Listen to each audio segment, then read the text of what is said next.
What's up, everybody? Welcome to Twin Chicken's review of Endgame. Oh. It has been days. It has been weeks later. Dude, are you ready? Yeah. All right, sweet. So let's talk about... By the way, this is all spoilers, so if you haven't seen the movie... Stop. Just go somewhere else. Go watch Target or whatever. I don't even know. What do kids watch these days? I don't even know what they watch anymore. Like... I don't even watch I don't even know. They did... Game of Thrones? You can watch Game of Thrones, but don't watch this. Yep. Let's talk about the first... Okay. Let's break it down real quick. So let's talk about what actually happens in the movie. I guess it's a 3-hour movie. It started like... When we saw it, 7:30 to 10:30, so it's like an exact almost 3 hours. Yeah, and it was... did it feel... By the way, did that runtime feel like it felt like 3 hours? Or did it kind of feel like it was at a good pace, Yeah, I would say it worked quite well. Right. I did feel I was conscious of it only slightly. Right. But it was pretty awesome that I felt so invested in it that it totally spaced out. It was just like it was continuous. Yeah, whereas it felt like it was a good pace.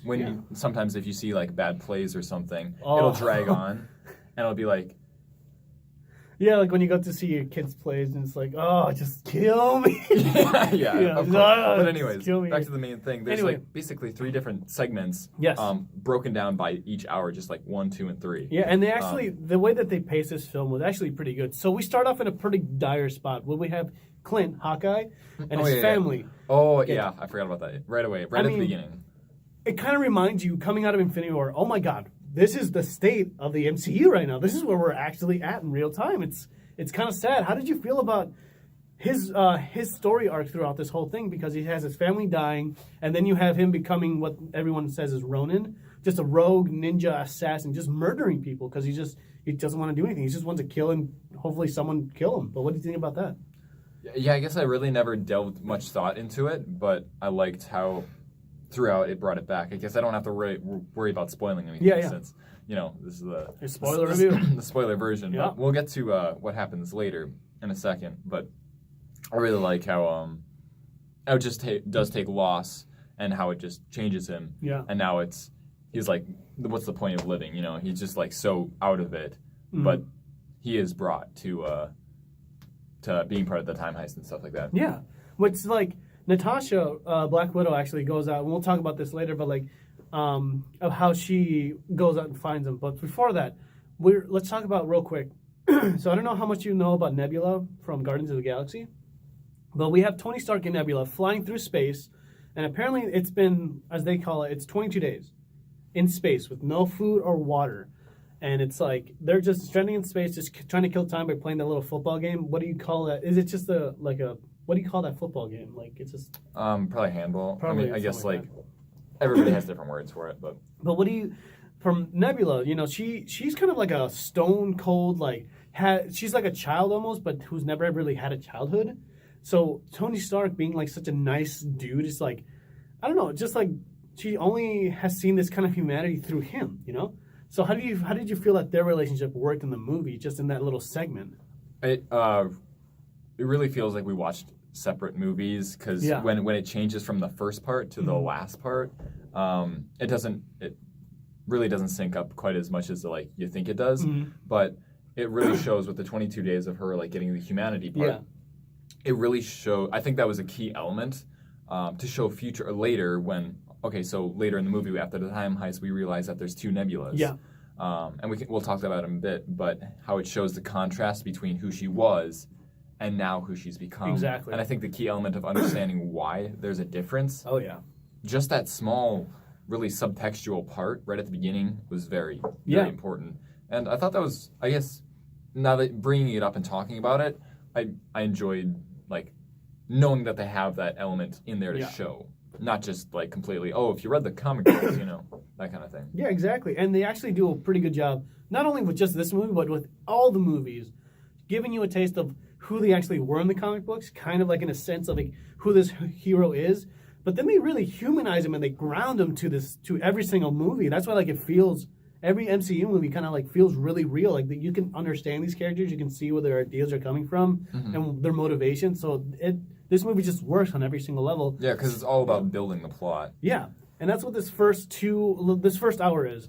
So you have Nebula, and I love this moment where like she actually picks up Tony Stark right when they show a scene of him getting surgery or whatever, like they're patching up his stomach from that wound, which I thought was like, oh, that's how they're going to resolve that. Okay.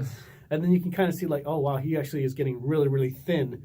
And they do some CGI in him when he gets back at Avengers HQ, the home base. You can see him really shriveled up and skinny.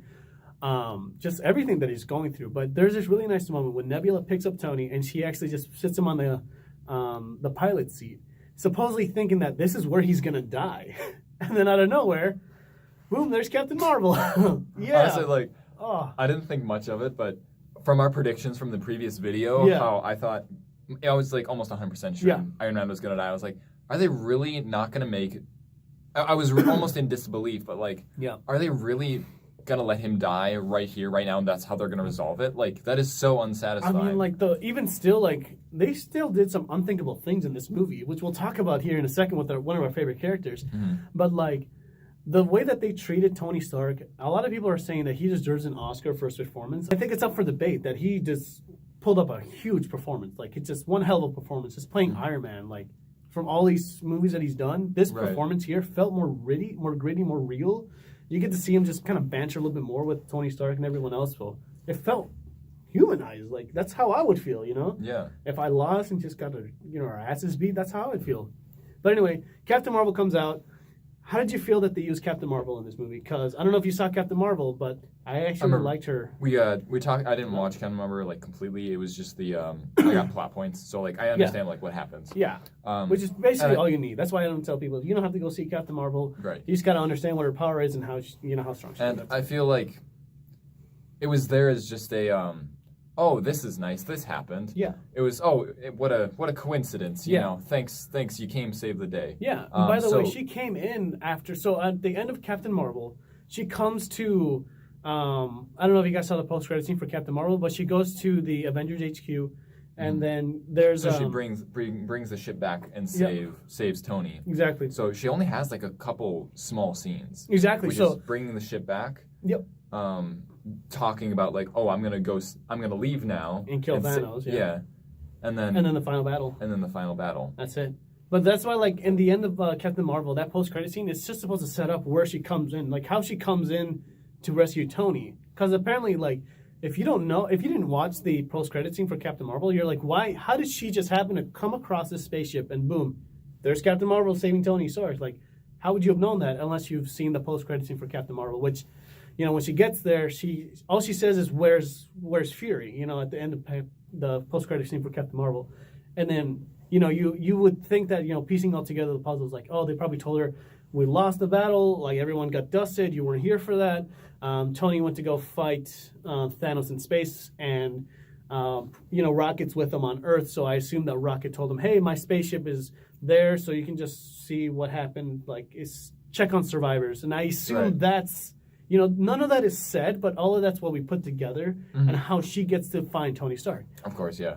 Anyway, moving on from that, we finally get to... and then, so what other character? We have... Ant-Man is the next one, which is... I love Ant-Man a lot. Paul Rudd is one hell of a performance in this whole thing, too, because the first scene, real MVP is that rat that saves him out of the time portal. Just pushes a button. That's ultimately what sets off this whole plot. Because otherwise, yeah. I mean, it's 5 years. Like none of this movie would not happen if Ant-Man did not get out of that van. How did you think that they handled that segment? I thought it was I don't know. It was nice to see that, like, okay, this is kind of probable, you know, that you're just taking just some random rat stepping over a power button, you know, and it just turns it on. I mean, that's why it's like we'll talk about Ant-Man stuff in a second, but yeah, they go to kill. Oh, sorry, we skipped ahead. They go to kill Thanos. So as soon as Captain Marvel brings back Tony, we have the Avengers all talking. We have Black Widow, War Machine, Rocket with Captain Marvel, obviously Tony Stark and Chris Evans, and then we have I forgot. Did I say Black Widow yet? But yeah, Black Widow and Nebula. So they're talking about, and Thor, obviously. Thor, which is still pissed. Like, he is mad that he missed his shot. That he missed the shot to just snap Thanos' head out and just cut it clean. I mean, there's a lot of guilt in this character, and like we'll talk about what they actually do with Thor. I don't know if you liked it or not, but we'll talk about that here in a second. Yeah. But he is just furious that he missed his shot. Yep. So what do? Like Captain Marvel, it just brings up the idea, let's just go kill Thanos. Like, why not? And like, I don't know, how did you feel about that? Like, they actually just go and they kill Thanos in the first 10 minutes. Was this before Ant-Man shows up? Yeah, this is before Ant-Man shows up. I actually skipped the plot. But yeah.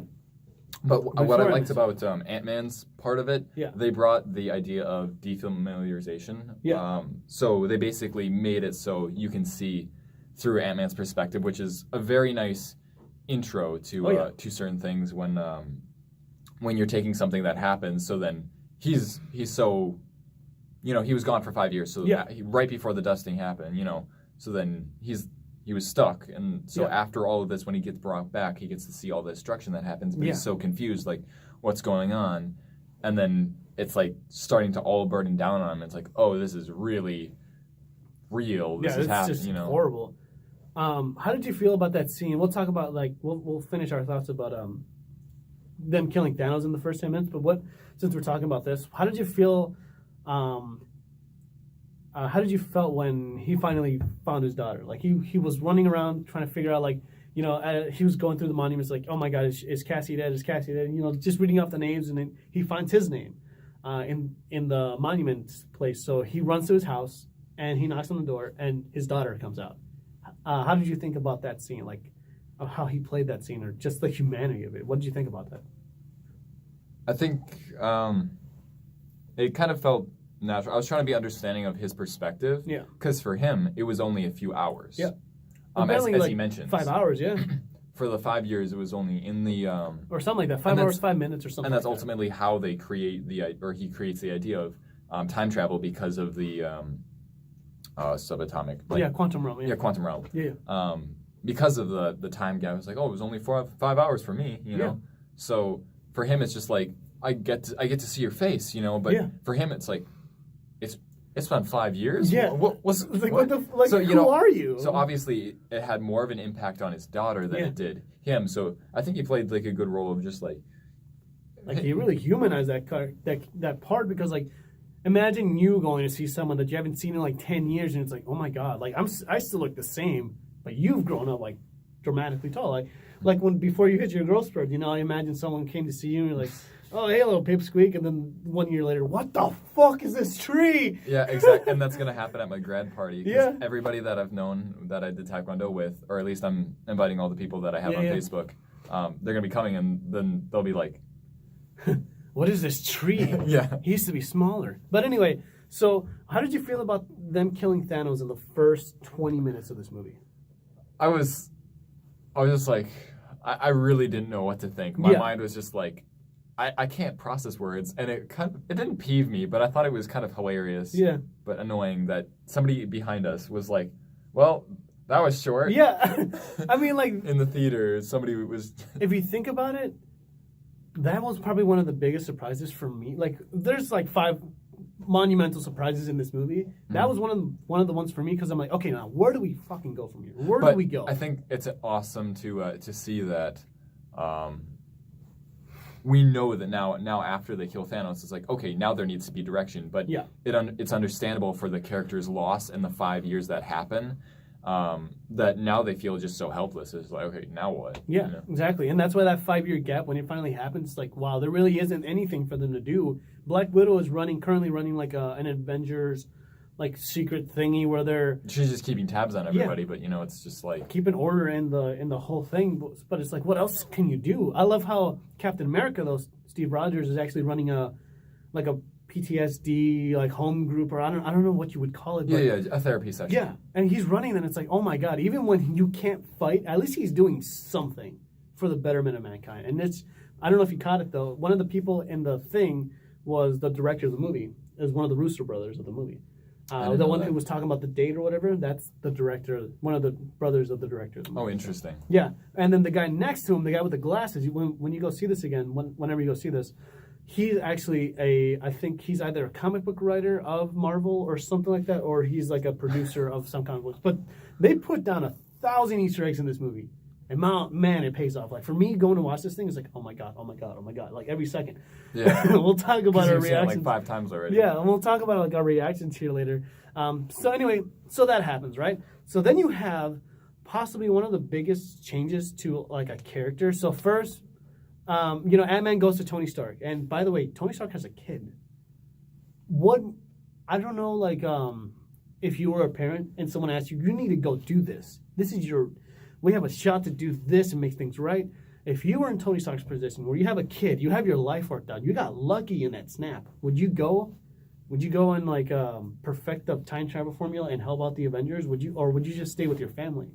It's understandable that from his position, it's like I got lucky. Yeah. And if you technically undo this, he wouldn't get his.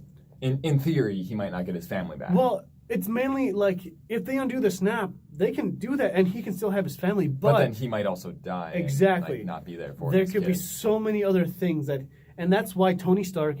I just recently watched all 3 Iron Man movies, just like the other day. Yeah. And you can really see his conviction. When he loses, he does not like to lose. Like he steps it up and comes back harder, with better armor, better technology every single time. Even when he doesn't have his Iron Man suits, like Iron Man 3, he figures out a way to just to get things done. And that's why his character is so compelling that like even when he loses, he really feels it. That's why when he comes back from when he finally gets rescued from space from Captain Marvel and they bring him back, you can really feel his defeat because like this is a guy that has stepped up every single time to win. Right. But now he's just like I love that when him and Captain America are like fighting back to back. It's like you weren't there for me, I needed you, and you weren't here to help me. And then he grabs his chest piece and he crushes it and he gives it to Steve Rogers. Like if you find Thanos, just put that on and pray to God that you're not there for anything that happens. And then he just collapses. It's like, oh my God, this is a guy that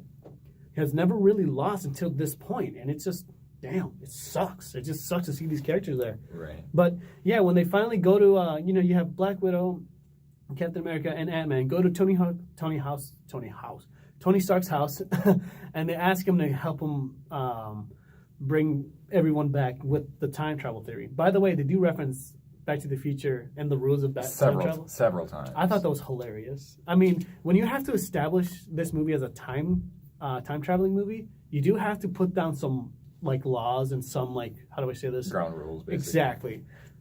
Of how the theory works. What are your thoughts on like how they played this one out? See, here's the thing. I'm not much of a how do I say it? Like a plot hole thing. Like I don't see the plot holes until like people tell me about the plot holes, and then like I start analyzing and I'm like, oh well, that makes sense. Like I totally understand how half the people when they left the theater were like, it was a great movie, but man, there was 1,000 plot holes in it, and I'm like, I didn't see that. Like I saw that it was. The movie made it make sense, and it didn't like overcomplicate it. So that's why like when things happen, like you buy it in the moment that it happens. Mm-hmm. But there's still like 50. I have like 5 main questions. We'll talk about those here later. Of the ramifications of certain things that happen due to this time travel thing, because there's a lot of things that happen during this time travel. The second part of the movie, which we'll talk about, that just like it just opens so many questions of like, well, okay, if this happened, then how does this happen? Like, according to their rules, this isn't supposed to happen. We'll get to that later. But I think, generally, they had to make it as general as possible for audience members to just kind of be like, oh, okay, we're only in this, like, time travel event for just this, like, little hour. Mm-hmm. And then we can get on with it. It's not like Back to the Future where every single thing is about time travel. And you have to establish so many things. Right. But I think it's funny, though, how they reference, Back to the Future, Hops Up Time Machine, and, like, a bunch of other stuff. And it's like...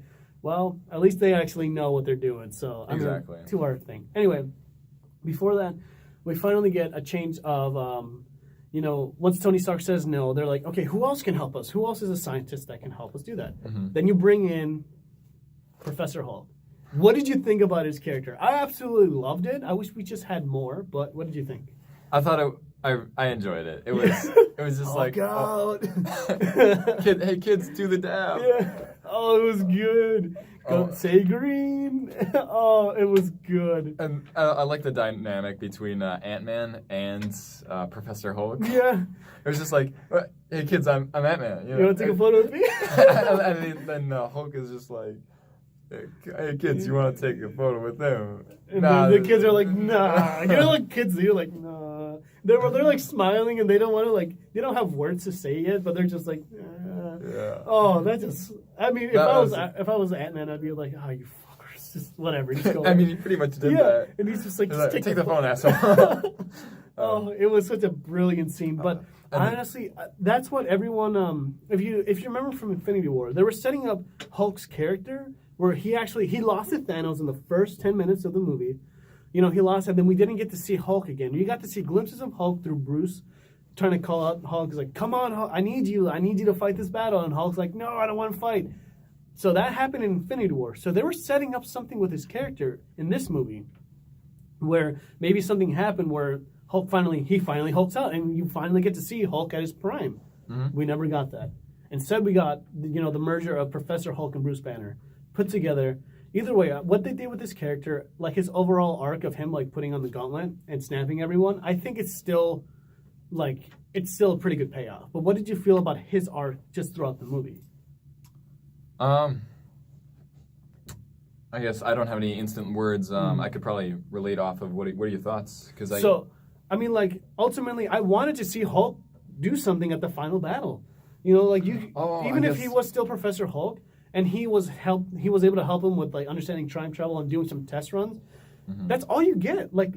I guess for me, I saw him more of as a supportive character. When you see, it's to me, it's like Hawkeye and the Black Widow. Yeah, Black Widow. Black Widow.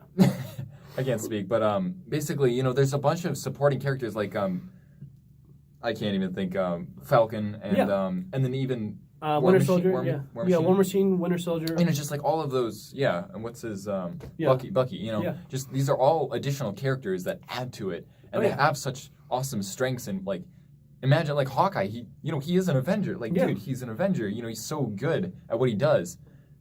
Hulk, he's a superhero, but it's not overly, characterized. Yeah, I think you hit the nail on the head where you said that he is playing more of a supportive role, where he's kind of taking more of a backseat. And when you think of it, the main innovators are Captain America, leadership. Yeah. Tony Hawk, more of a planner. Tony Stark, yeah. Tony Hawk, yeah. Prosecutor yeah. Oh, God. But anyways, they have such individualized personalities. Yeah. Hulk is just Hulk smash, And then I really enjoyed how they brought the professor element to it, so where he's still smart, still big, Best of both worlds, which is kind of crazy, but I just didn't understand why he had to do that. In his perspective, he thought Hulk was a disease. He thought he was a monster that he just couldn't control. But Bruce was just like, what if I was just able to just put those guys together, and now I don't have to fear the Hulk anymore. Yeah. And as a side note, I rewatched Thor with my family recently. The first one? The first one. Okay. Did you pick up on... they talk about how, or Eric Selvig, the older guy who worked with Natalie Portman, Jane. The professor, so he mentioned how he worked with somebody who then lost and disappeared from gamma radiation. Yeah, that was the Hulk. Yeah. Yeah. So. Well, yeah, that's why those first three. I think it was three. Yeah, the first three Marvel movies was Captain America, Iron Man, and Thor. They constantly reference each other, and obviously the Incredible Hulk. Constantly reference each other all the time. Right. I just don't remember any other references of Eric Selvig with Hulk. No, that was really it. It's barely touched on. Because it's so subtextual that I thought I wanted to confirm was it they make such a small hint at it, but but that's all it is, just a small hint. Even with because then I was wondering, would he be able to somehow recognize Bruce Banner if he worked? Yeah. He would have been able to, but I think it's safe to say that Eric Selvig was actually part of the snap. So you didn't get to see him at all in this movie. Even in Infinity War. Right. Well, I mean, we see that happen when they go through the list of people who have been vaporized or whatever. Eric Selvig popped up on one. Oh, I didn't even see that. Wow. Oh, I noticed that right away. I was like, dude, awesome. Eric Selvig. I mean, not awesome, but just screw off. Nice. Anyway, going on from that, they do make to keep on the Thor tangent. Wrapping up the first hour, Thor. Oh yeah, finally going up to Thor. We finally we get to the time heist where Hulk figures it out, and they're like, okay, we need to get all the Avengers. So Tony finally is like, okay, screw it. This is eating at me. I figured out time travel, and I don't know how long he's been working at this. They figured out time travel, and now he goes to the Avengers HQ. Right. And he talks to Captain America, which is a really nice scene where he finally gives him his shield back. He's like, I made this just for you. Don't tell anybody because I didn't bring anyone else their, shield. He's like, keep it on the low. And then, he finally agrees to help him because he just can't accept that, like, he just can't stop. Even Pepper tells Tony, like, all I've been trying to do my whole life with you is just to get you to stop doing these things. But he can't. That's just in his nature. Mm-hmm. So anyway, you finally get Tony saying, okay, well, if we're going to do this, we need everyone. We are getting everyone, right? And they're like, Captain America's like, yeah, we're working on it. So what do? They get Hulk and Rocket going straight to New Asgard, which is, I don't know, New Zealand, I think? I don't know where. I think so. I think it's somewhere. Well, anyway, wherever Odin said at Thor Ragnarok to Thor, like before he dies, like, this could be Asgard or whatever. That's where New Asgard is. So they go to New Asgard to find Thor. And by the way, we get to see Valkyrie, who's from Thor Ragnarok. Mm-hmm. And she's just like, yeah, it's not a good time to go see Thor. And we're just like, I was just like, what, is he depressed because he just messed up Thanos? But you finally get to see Thor. Thick Thor. 2 C's. Oh my God. Three C's. 3 capital C's. Wow. Okay. So, Beer Belly. What did you think about Beer Belly Thor? Oh my God. I loved it. But for I don't know if you agree with me, but I loved it. I know a lot of people are mad. I'm not like mad. I'm just like, I don't have. It's hilarious. It's awesome. This is one of the biggest what's it called? Not contradictory. Controversial topics about Endgame is that they make Thor like really big. Ass. But the thing is, like, if you actually read into it, like, he is swallowing up his grief. I mean, terribly. It was, I think they forced a little bit of humor. Oh yeah, they did that. The first time it was fine, mm-hmm. But I think as you kind of went through, it's like, oh my God, we get it, he's fat, but it's not until you get the scene with his mom, which we'll talk about for in a second, right? Which kind of brings it all home. But they do put those. They forced a little bit, but otherwise, in totality of human nature and thinking about depression and the stuff we both experience and we understand it. Yeah. To the complex of he's suppressed his emotions so much that once you lose your mental stability and hygiene for keeping aware of it, you lose all your physical attributes. Yeah. Like once you fall into depression or whatever, you stop caring about eating, like everything that falls under the category of being a normal person, you lose it. Exactly. Which I understood why they went with that choice, because even if you had a powered up Thor, like Thor back from Infinity War would have totally kicked Thanos' ass. I would say by himself at the end of at the end of this movie. It makes so much sense because why a dude in such good shape? Why would you be able to keep your physique, or why would you? Mm-hmm. Chris Evans, he has such a strong mental game, and it shows from he did the therapy session with all those people. He's gonna do his best. He's had his loss, and he's it pays off in the end. But he's the one that's more put together, I think, exactly, than everyone in this movie. He's the one that's really put together, and that's saying a lot, But yeah, for sure, Thor just because he missed his one shot of killing Thanos right at the end before the snap, you really get to see that this guy has anxiety attacks all the time. He's just the thought of just even going back into battle frightens him. Like, he just doesn't want to do it. He just wants to play Fortnite and the only every day. The only problem I had with it was the fact that I was really expecting him to do the Rocky thing where he he builds himself up. Yeah, exactly. Yeah, and that was the only payoff I didn't get. I think for the constraint of time. See, that's the thing. It's like this movie just packs so much in that what we got is kind of do we take it or do we leave it? And I think what we got with Thor, as much as I would have liked to see more, I think we still got a pretty good. If it was a Thor movie by itself, they would have done it. Oh yeah. But because there was so much, they could have added another 2 or 3 hours. I would think so, yeah. And they could have probably even sliced a couple things down. But either way, the things that we got with Thor. Finally, let's go back to this. Let's go back to they figure out the plan of getting the Infinity Gems right before Thanos. So as they're going to do the time travel, Captain America's like, okay, you all have your missions. It's a three-man team. And now we're on the second hour now, yes, where we're planning the time heist. Exactly. And they're about to disperse to get onto the main plot of okay, we're gathering this. It's our build up. We have a goal that we're trying to get towards. Exactly. So there's a really nice scene with Tony Stark, Black Widow, and Hulk. Where they're trying to think of, okay, where were these stones in the past? Like, where were they all together at a time, or where were they at? Where can we easily locate these stones? And Black Widow says, well, there was actually 3 stones in the Battle of New York. If you travel there, you can actually get all 3 stones. And then Hulk's like, shut the front door. And I lost my mind at that point. I'm like, oh my God, you would say that, you nerd. But anyway, you have Captain America, Iron Man, and Ant-Man going to the Battle of New York. You have Thor and Rocket going to Asgard to get the ether. What's it called? War Machine and Nebula going to get the Power Stone. Titan? On, not Vormir. That's the planet where you start. It starts with an M or something like that. Anyway, the first Molag or something like that. Mjolnir. I don't even know. Whatever. Molag, I think. Molaga. We'll just call it Molaga for whatever. But in the first Guardians movie, that's where Peter Quill gets the Power Stone. So War Machine and Nebula go there, and then at the same time, there's actually the Soul Stone, which is in Vormir, and that's where all 4 of those guys travel to Black Widow, Hawkeye, War Machine, and Nebula. They travel to that planet. Right. And then they separate. They go to Vormir so that they can do that. But before that, Nebula says a really important thing, that in the Soul World, if you go there, you have to make a sacrifice. And she talked about that.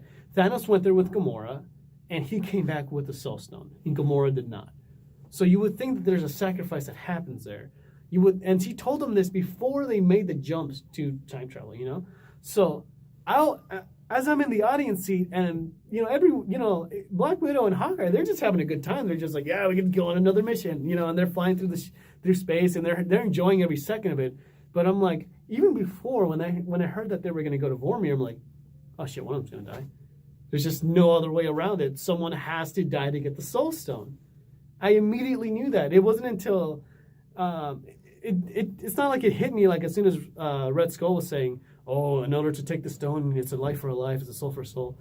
Like, I already knew that as soon as they were going to go to Vormir. It's like, how are you guys smiling right now? Didn't you hear that? You have to die to get the Soul Stone? But I think the positivity of it is that they both were ready. They were mentally ready to sacrifice themselves. Yeah, definitely. Instead of the other person. So and that's they're where that being line... so selfless. Yeah. Not selfish, but selfless.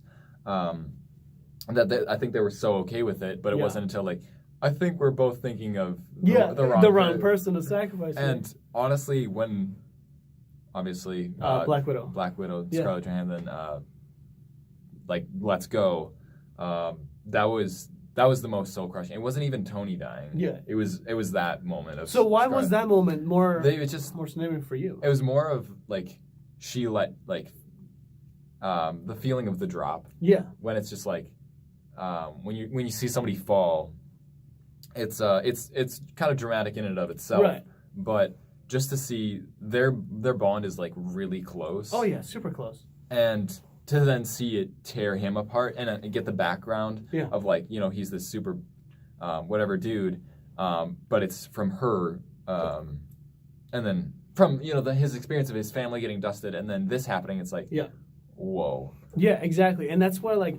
So Black Widow's story arc in this thing kind of ends there, but she is obviously like in the beginning of the movie, she's running this like Avengers kind of like HQ thing. She's running everything, trying to keep like the whole world at bay.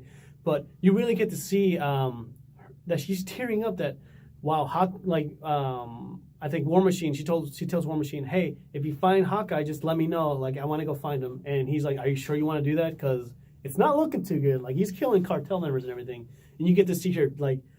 Really in distress. She's like really upset that he's even he's lost everything too, but she's just being torn apart through everything that's going on in this movie. Mm-hmm. That when she says that line, it's funny when they're going to go time travel, they're all huddled up and whatever. She's like, I'll see you guys in a bit.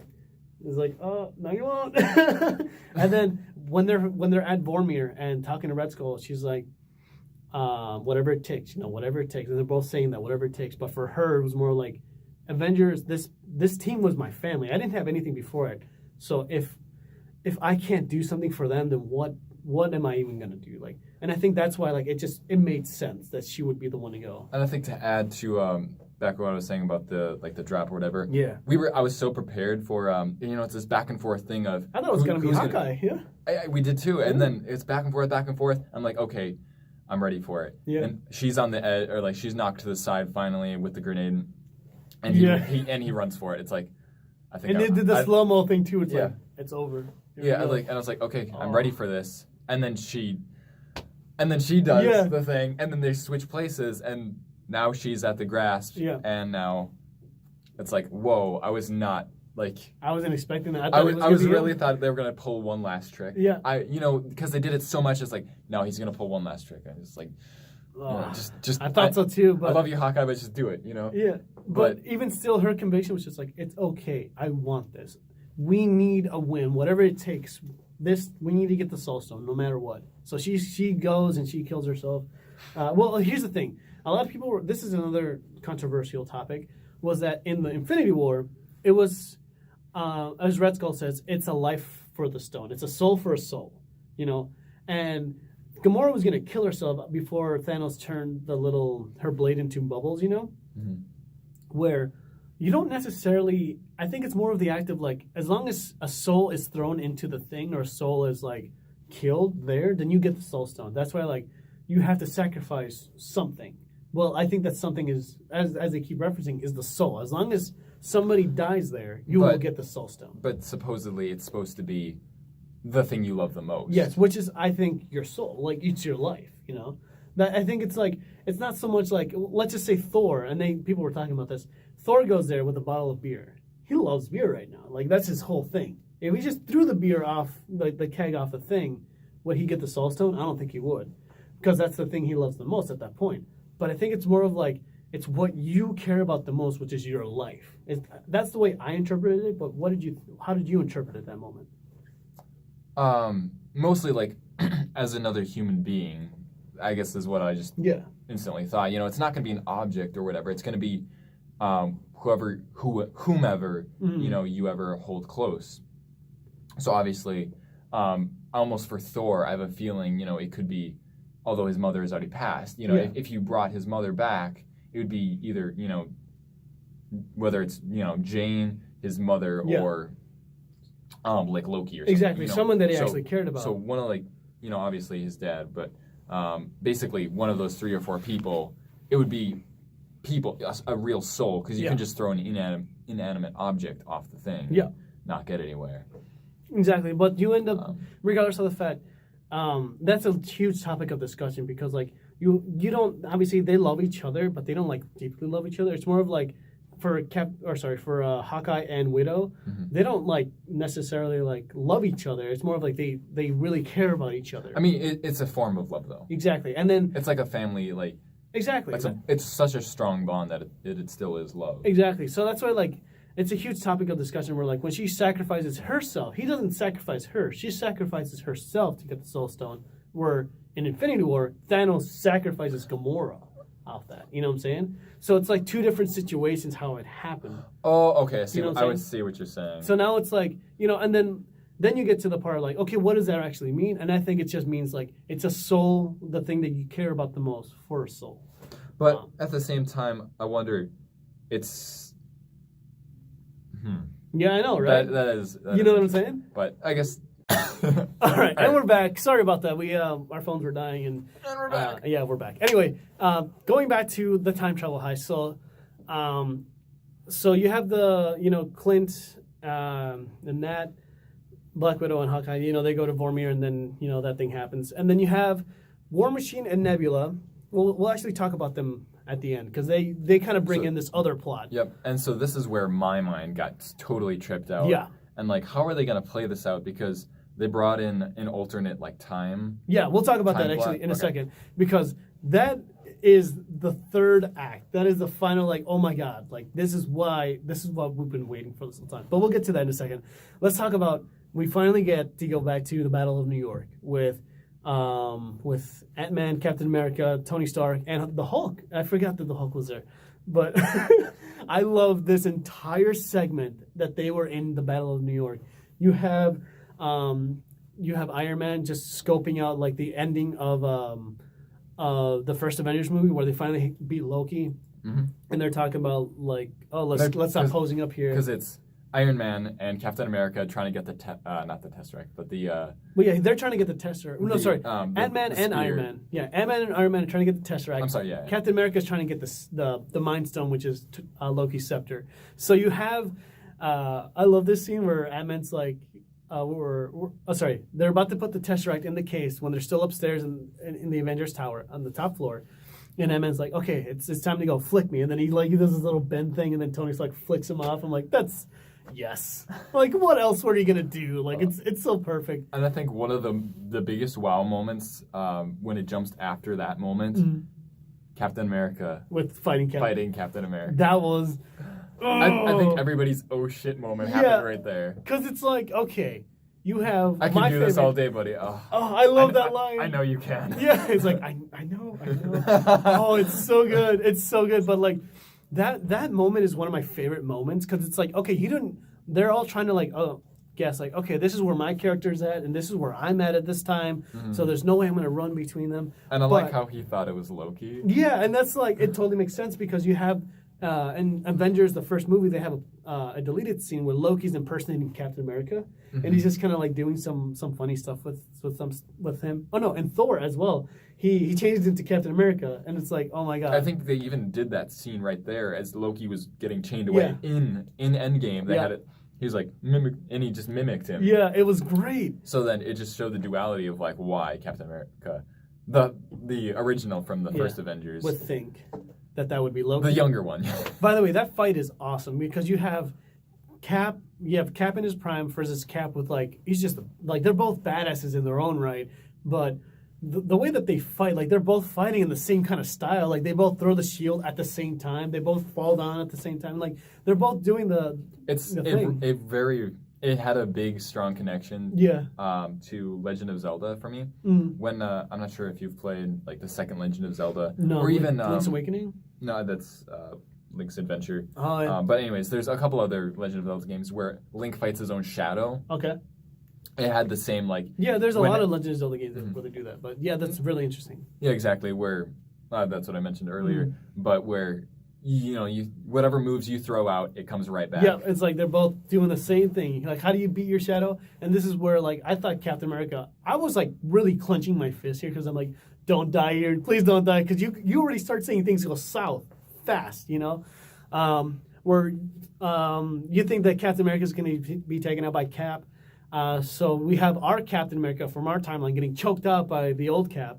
And then Captain America's like, Bucky is alive. And then the other one's like, what? And then he finally smacks him and then uses the Mind Stone. My next favorite scene was so when they were trying to get the briefcase. Ant-Man and Iron Man. We're trying to get the briefcase. Oh, God, that's a funny scene. And Iron Man is just like in the SWAT outfit. Oh, yeah. And he's just like, come here, CPR. Anyone, CPR, please? Someone's dying here. Pull my pin. It's such a good moment. But my favorite out of that moment was actually Hulk, where on the top, you have Hulk is about to go in the elevator, and then Tony Stark and everyone's like, oh, you can't come in here. We've reached max capacity, and then Hulk's like, oh no, I hate the stairs, and then. Before the elevator door closes, Tony Stark's like, no, don't stop. And then, like, Hulk just smacks the door. I was like, oh, so good. Now, to get back to, the theory of it. Yeah. What did you think of the character selection for the stones? So let's say, you could choose different characters for it. Why do you think they played it out the way they did with these? So I think it ultimately it makes sense that you have Captain America, Iron Man, what's it called? The Hulk and Ant-Man going to New York. I think Ant-Man is more or less like he can shrink to the size of an ant. So regardless if he was in Vormir or even like in the other planet where they had the Power Stone, it would have been kind of useless. Yeah, he would have been advantageous either way. But I think for the fact the way that they wrote this story is they needed Ant-Man, to be able to sneak around in the Battle of New York, and obviously Captain America knows. The whole layout, like in the first Avengers movie, he was giving out patterns and strikes and everything. He knows the whole city block at that original structure. I think there were so many good moments in the Battle of New York because I totally forgot about Captain America gets the briefcase. Oh yeah. Yeah, Hell Hydra. So well, exactly that. So that's a comic book moment. So, which is like, I lost my. I think I turned over to you and I was just like, I think I just destroyed my genes. We're all sitting. There we go. Okay, we're back. No. Sorry. Yeah, in Age of Ultron. In Age of Ultron, all the Avengers were sitting down, and they teased it where Captain America like reached out his hand and was able to move slightly. Yeah, well, they were all trying to lift up the hammer. Right. And then yeah, he Captain barely America, nudges it. Yep. Oh. And then Thor was just like, oh, fuck. Like, yeah. Because if you grab the hammer, you have the power of Thor, but you also rule all of Asgard at the same time. So it's such a huge, monumental deal. Even in the first Thor movie, he's not able to budget at all, right? Because he's just not worthy when he gets sent down to Earth, right? And it's such a big moment when he actually gets his hammer back and he gets his power back. So here's the thing for me, right? So Cap finally gets Mjolnir, and he just goes to town with Thanos. He's like whipping the hammer. I do this, by the way. I'm at work, and I'm just like flipping my wrist like this to the people that saw the movie, like Elon and Maria. And I'm just like, hey, guys. And they're like, oh, yeah, dude. That's our moment, right? And everyone's just like, what the hell are you guys doing? Like, just, oh. Yeah. But anyway, Cap just flings the hammer, and he does a combo where he throws his shield up in the air, and he throws Mjolnir at it, and it creates a shockwave which bounces Thanos back. And I thought, like, oh that my was God. awesome. This dude is the soldier. Like, oh my God. And then he summons lightning streaks from the ground to hit Thanos, and then he summons a bolt of lightning too, straight at Thanos, and I'm like, oh my God. And epic. my favorite part is just this character, how he, not only his physique or like his personal traits of it, just kind of who he is at that point. Because the first Captain America, I was like, he's cool, he's awesome, you know, it's just like Captain America. The second one where he's bearded, I'm like, okay, he's badass. But you talking about Infinity War? I think so. Where he has a beard is just like, that's Infinity War. Yeah, I'm like a little. But like you haven't seen Winter Soldier though, right? I have. That's Winter Soldier and Civil War are my favorite Captain America movies, and probably my favorite Marvel movies. But yeah, I think we're. I've seen both of those, but his character just is evolving and just oh my God, he's just a morally right dude. And it wasn't until I mean I love Captain America and how he like morally in the head he is. He's really kept level headed and everything. But it wasn't until like for me to see him like. To kind of enact it, where he's like taking the bigger role of like going to the group therapy session, helping out the other people, and then the resolve at the end. But just who he was in this movie, I really appreciate him. In more specifically in this one rather than the other ones. That was just my personal take on it. I love them more. Well, like this is just his character is like the only character in the entire movie that just stays consistent because he always just wants to do the right thing no matter what, and that's why you have. These conflicts happen around him, and he's just reacting to it, and that's why these movies are so good because he's just a morally right dude. He just wants to do the right thing, and yes, you're right. That's why when the hammer finally like accepts him as this, and this is what's different about it. Like why he wasn't able to do it in Age of Ultron is more of like I think that people were saying that he was just hiding his past from Bucky killing Tony or killing Tony's parents. Or something like that, or just there was something that was holding him back. But I think he's finally accepted. I think it's like after a while, like he's proven himself to be worthy. Like after like the events of Winter Soldier, which really like put it to the part like this is Captain America. He just kicks ass. And then Civil War, obviously like actually living the role of doing the right thing, where you finally have the hammer finally accept them. At least that's the way I saw it. So that beatdown happens, but ultimately Thanos is he's in his prime, and I was just like, damn, the movie could have ended there and it would have been great, but we still wouldn't have gotten these great moments which come up after. Thanos comes up and just wrecks Cap's shield, and then ultimately like stabs him in the leg, and I was like, oh my God, what's going to happen with this? Thanos smacks Captain America and he goes flying in the air, and now it's just Thor's knocked out. Iron Man's knocked out. Yeah, they're both knocked out. And you have Captain America with one of the... They set up Captain America's lines very well where they do a callback when he's fighting Cap versus Cap. He's like, I can do this all day. And our President Cap's like, I know. And then you have him just always say these awesome lines in every single movie. And this one, he doesn't say anything. He just gets up, just buckles up his shield again, and he's facing the army. This could be an entire movie poster, just perfectly widescreen, beautiful, massive poster of Captain America looking at Thor. Yeah, exactly. or looking at Thanos. Sorry, I said and then Thor, yeah. literally his entire ship, or Thanos' ship, just unleashes everything from all the bad guys coming down. You have the children of Thanos coming back out again because they weren't dead in that in that past timeline. So it's just insane that everyone from Thanos' side's come back. So now you have. I can't remember. Yeah. Does Captain Marvel, is she first or is it? Oh no. So we'll get to that. So you have Captain America facing the army, right? And then he hears something in his ear. It's like it's very low staticky, and granted, it makes sense when you get to put it all into context that they're really far away. But you get to hear something like on your left, and Captain was like, "What?" And then you hear Falcon, Sam Wilson saying, "On your left." That's a callback from Winter Soldier when Captain America was running laps around Sam Wilson, just running around the Pentagon or whatever. And Captain America, every time he passes him, he's like, "On your left, watch out, on your left." And he's like, "What? Come on, man, how are you doing this?" So finally, Sam Wilson says, "On your left," and that got me like, "Oh my god." The snap it did happen, and it worked. It actually brought everyone back. You have a time portal, a space portal. I don't know what it is. One of the Doctor Strange portal things opens up. Basically, the teleporting thing. Yes, and you have the character that we all needed to see. I mean, at least I did. This is the character that his movie grossed like $1 billion in the weekend box office. Avengers Endgame, by the way, made $3.5 billion or something like that dollar. It broke all kinds of records. We're recording this on Monday. Yesterday, Sunday, it just smashed box office records. This movie's just kicking ass all day. Anyway, you have Black Panther, which everyone loved Black Panther. That movie was just monumental. So when you have his character finally come out and he's doing the Ibambe, you remember that? And I looked over to him. It's part of one of our videos that I'm still making right now currently. It's probably out by the time I put this out. I don't even know. I'll put this up tonight, but whenever I make this video. He starts doing the chant, and then you have Okoye, and then you have his sister stepping through the portal, and then you get a giant cheer from the crowd. It's like, Black Panther. And then you have more portals open up, and everyone comes back. Everyone comes back. What did you think about that moment? I thought it was finally the closer that we all needed to see, that everybody.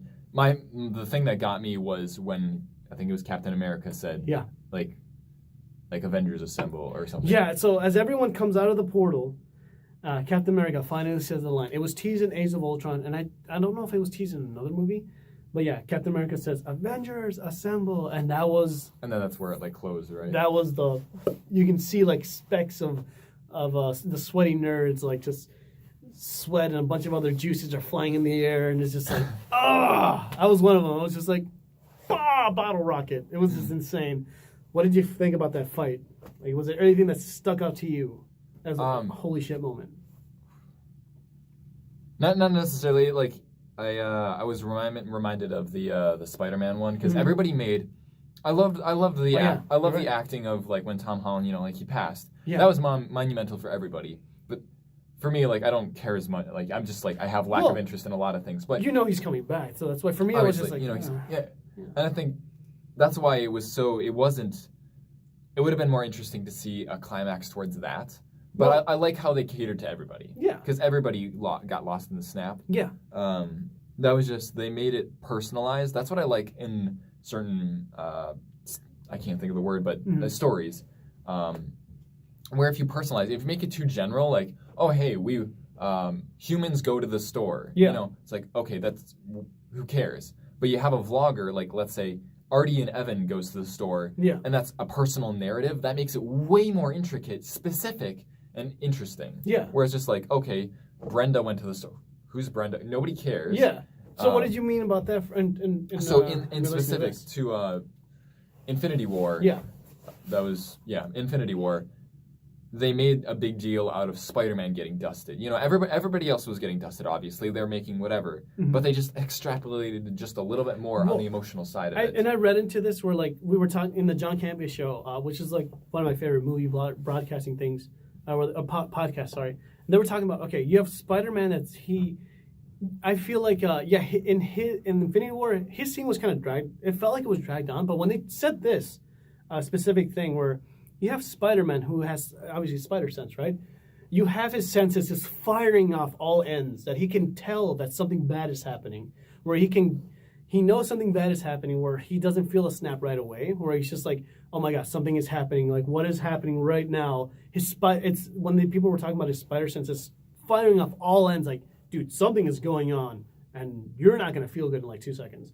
Normally, everyone else is just like, like they're like, oh, something's happening, and then they dust. Where Spider-Man, because he's able to react to it a little bit sooner, he has just a little bit more time. And that's why for me, like, when I heard that, I'm like, oh my God, that actually makes a little bit more sense, why he got just a little bit more screen time with it is because his spider sense, they don't say this, but his spider sense is just firing off on all ends, like, dude, you're gonna die. And then his fear of like, see, he's never had to face, he's had to face fear a lot, like in his Spider-Man movies and everything. Like, he's had to do dangerous things, but he's never come close to death. At least not to this extent, where that's like, it just makes it real for him. Well, at least like when I heard that, I'm like, oh my God, it makes sense. But anyway, Spider-Man going into instant kill, one of the great moments in that was teased in Spider-Man Homecoming. Yeah. Was there any other scenes like that in the final battle that made you go, oh my God, this is awesome? I guess it wasn't necessarily awesome, but I love the fact where just Thor and Captain America are fighting, and then he just hands it like, you take the little one. Yeah, because they're both called back Mjolnir and Stormbreaker, and then Captain America gets Stormbreaker, and Thor gets Mjolnir. He's like, no, let's switch it up. You get the small one. Oh, that's a great moment. This entire last act is filled with amazing moments. Was there anything else that you got? By the way, I've seen this movie like 4 times. I'm seeing it tomorrow for the 5th time. I don't even know how many times I've seen it. I've seen it a lot already. He's only seen it once, so it's. I guess my moment was when Iron Man finally did the last scene. Yeah. So let's get to that then. So you have Captain Marvel out of as everyone's fighting. I guess for me, I really didn't care about Captain Marvel. Like, she had such a. They handled her character well. I mean, they did, and where she just came in and just destroyed the ship or whatever. It's like, okay, cool. But I felt like she didn't have much involvement other than just hit and miss. I understand that, for her context of, hey, there's other worlds other than Earth. You know, obviously. Makes sense. I guess for me that resolved it. Yeah. For it kind of kept knowledge. It like, what do we do with these characters? Where do we go from them? And I think they put her character in a really good perspective of like, oh, she's off doing some stuff. Mm-hmm. How she gets called back into action when the final battle happens, God only knows. They don't explain that. But you have Scarlet Witch is fighting Thanos. And which is a really cool moment where she's like using her telekinesis powers to like bend him, and like it's finally like pushing him up in the air. By the way, that moment where she's like, "You took everything from me." I don't even know you. Yeah, such a good moment because it's like she's like, "Oh, you will." It's like, "Oh, okay," kind of tongue in cheek, but it really harkens back that, oh my God, she is just pissed that she just got to see Vision die twice in rage. So she's fighting Thanos, and she lifts Thanos up in the air, and she's crushing his armor and stuff. Thanos is like, just rain fire on everyone right now. So the ship puts its blasters down and starts shooting at the entire battlefield, regardless.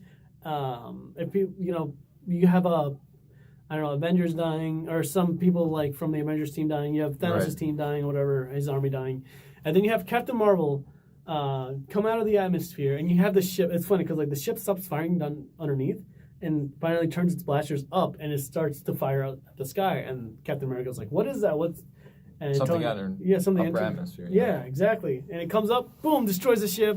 It's Captain Marvel. I think they handled her character really well. Where it's just like everyone thought it was just gonna be her coming in to save the day, which like, I mean, like I didn't have any problem with it, but at the same time, it's like. Then what's the point of the event? Yeah, exactly. Exactly. I like what they did with it. Though. Exactly. So.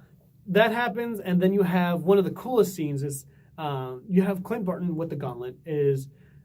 Correct me if I'm wrong. I'm still I need to go watch this movie one more time to figure out what they're trying to do with this gauntlet. Because now, Clint. They're just trying to get it away. I thought they're trying to get it to the time machine. So Ant-Man is like, okay, well, we got to get these stones out of here. We got to do something with them. We need more time, I guess.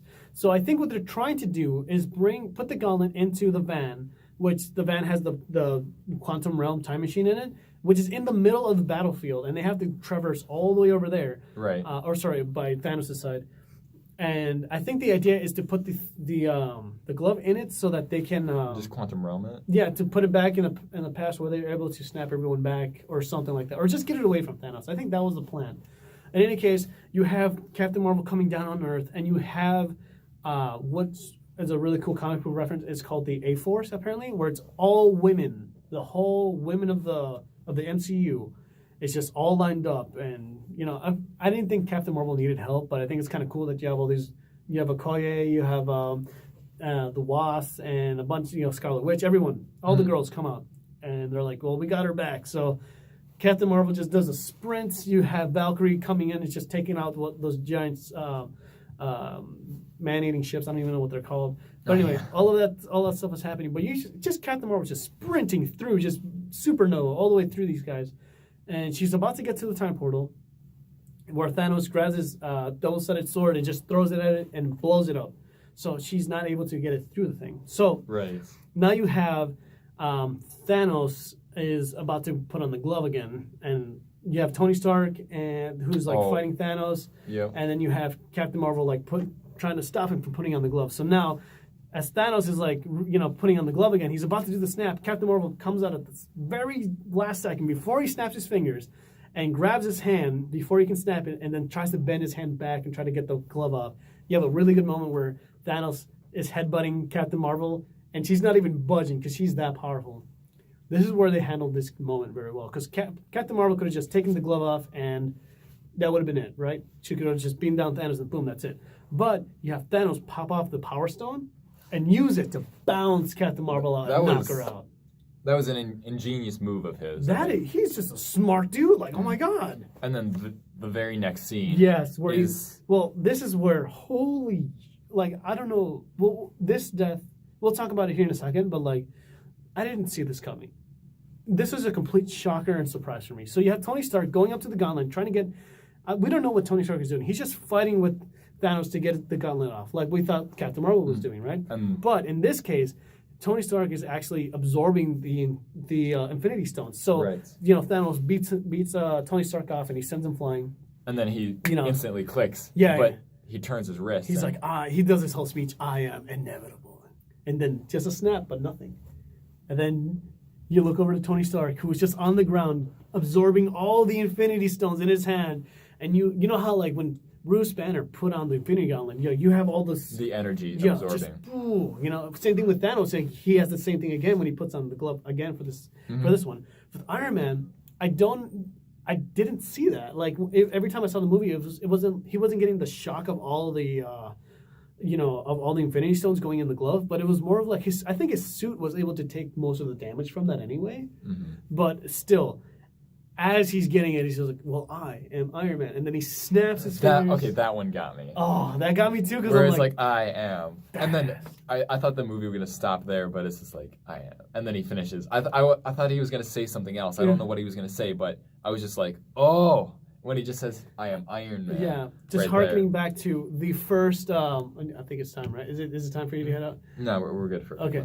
So he finally, he snaps his fingers, and he actually does the unthinkable where he dusts all of Thanos' army, including Thanos himself.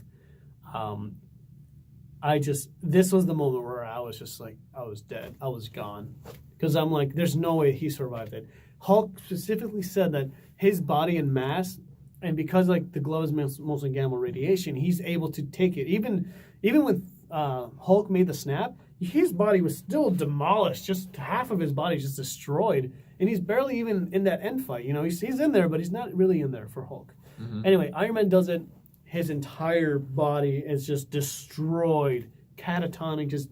He's basically just a walking dead man. When he finally rests on a pile of ship rubble or whatever, you have Peter Parker, first you have Rhodey, War Machine, coming up, and he's just instantly crying because he knows he's gone.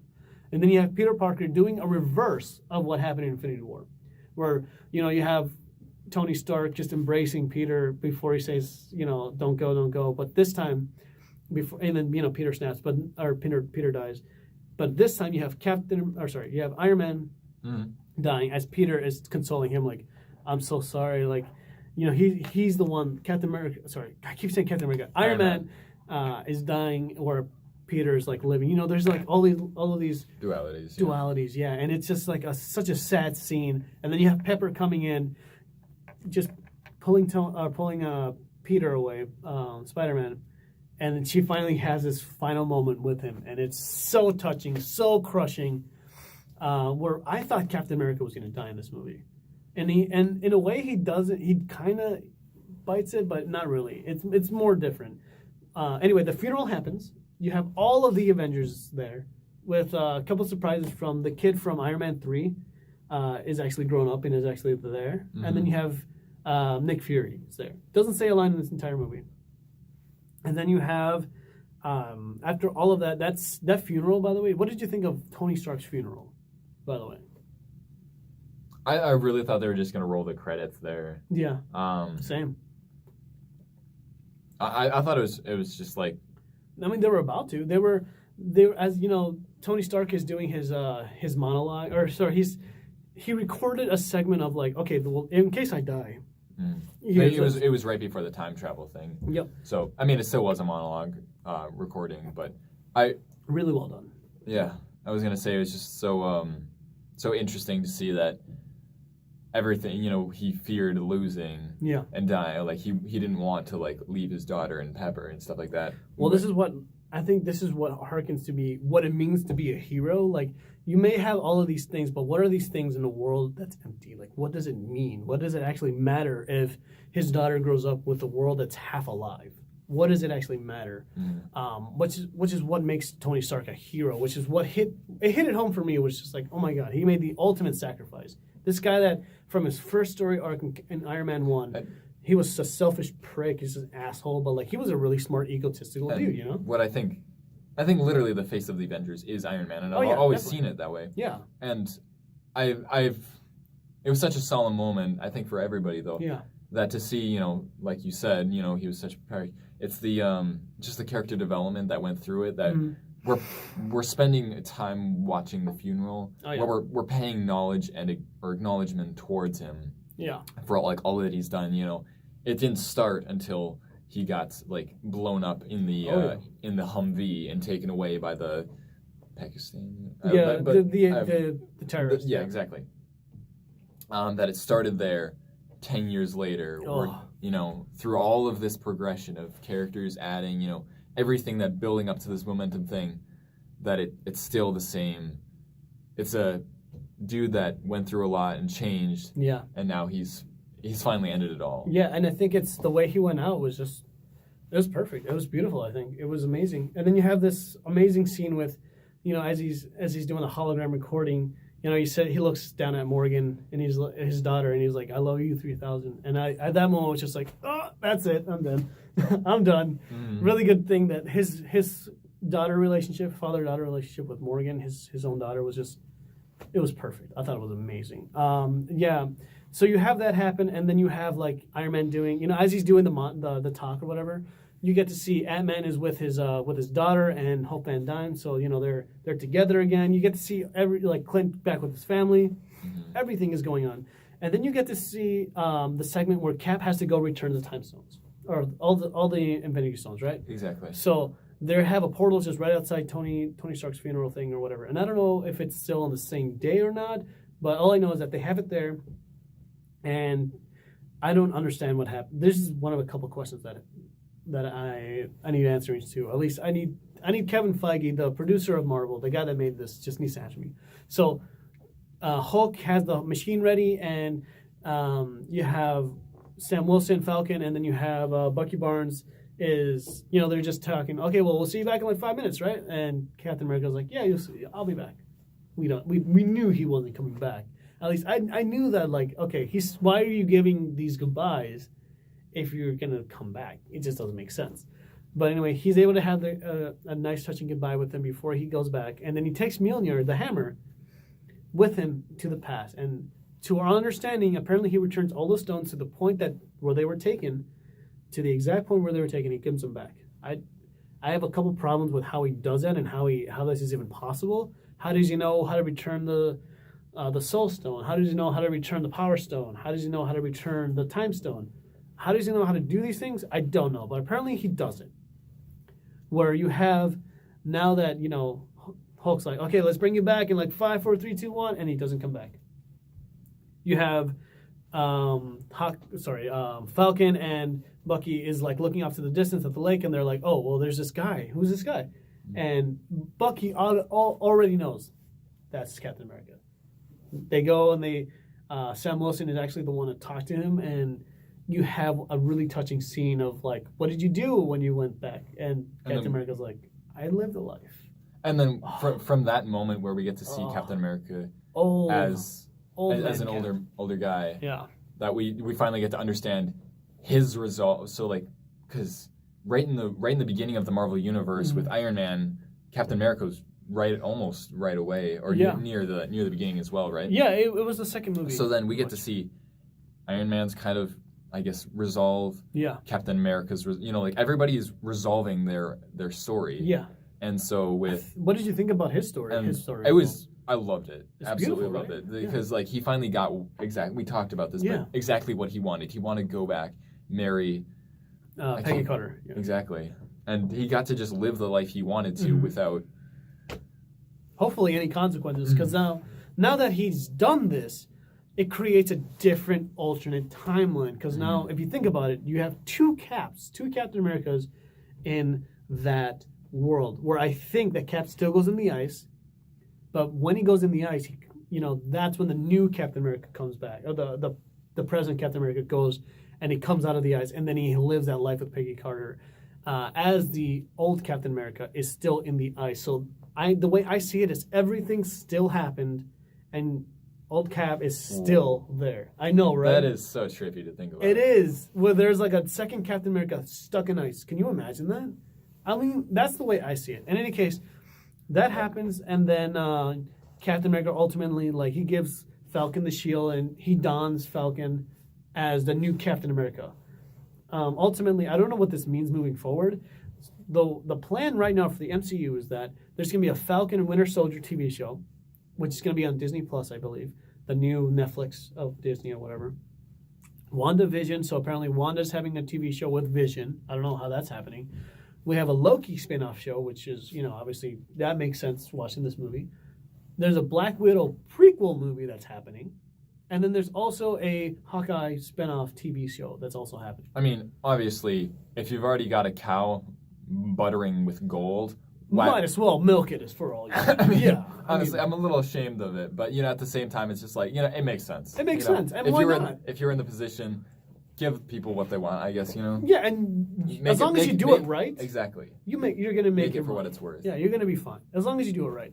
In any case, before we end up on this, final thoughts on the entire movie.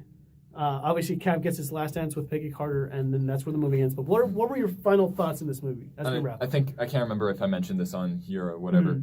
My interpretation was it wasn't my favorite movie. Yeah, or my it's favorite, not a lot of people's favorite movie, by the way. But as an entire, as I've mentioned before in video games, it was a very necessary closer. Oh yeah. For me, it was just like satisfaction. Yes, and that's literally all it came down to. It was just it wasn't my favorite, but as a series in a whole, thinking of it as an entirety, it was probably, I guess, I wouldn't have imagined it or been able to process, that fruition or like what was to come. Yeah. But I'm glad it kind of worked out the way it did. Exactly. I couldn't have seen this going any other way, honestly. I was like, we were making theories and predictions of like what could happen. Regardless of that, because of all of these plot holes that happened, yes, there are some problems with this movie. Ultimately, I wouldn't want to have it any other way. I think they nailed it. They completely nailed it. I was completely satisfied with Tony Stark's death and how he saved the entire world or whatever.